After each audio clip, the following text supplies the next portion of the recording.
Денес славиме 67 години од ослободувањето на главниот град од окупаторските сили. Социјалдемократскиот сојуз на Македонија ја користи оваа прилика на граѓаните да им го честита овој голем празник. Многумина денес ја поставуваат дилемата дали Скопје е навистина слободно.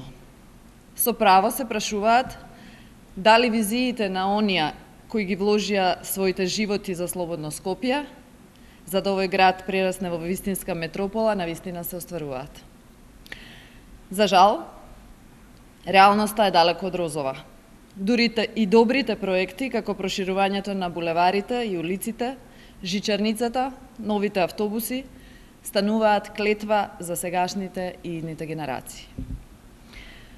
За нив, граѓаните се задолжени до гуша со ултраскапи кредити.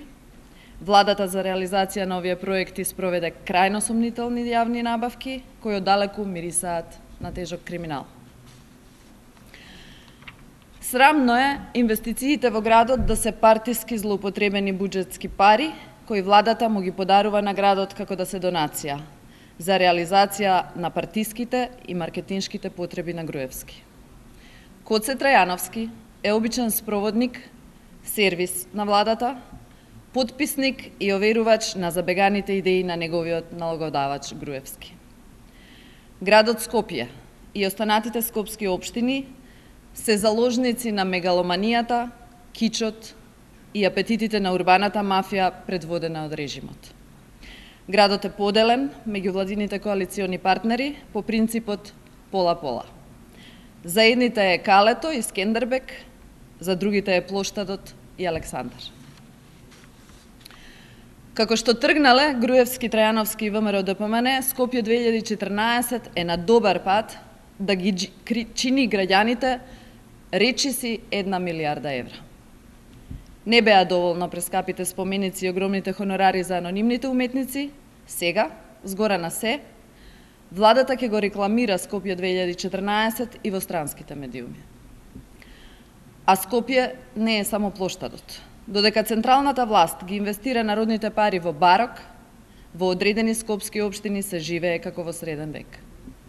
Додека секој од нас е задолжен со по илјадници евра, во Скопје се уште има септички јами наместо канализација, Шуто Оризари живее во мизерија, езерото Треска во Сара е еколошка бомба извор на зарази, а универзалната сала во 21. век е место каде децата се смрзнуваат на златно славече.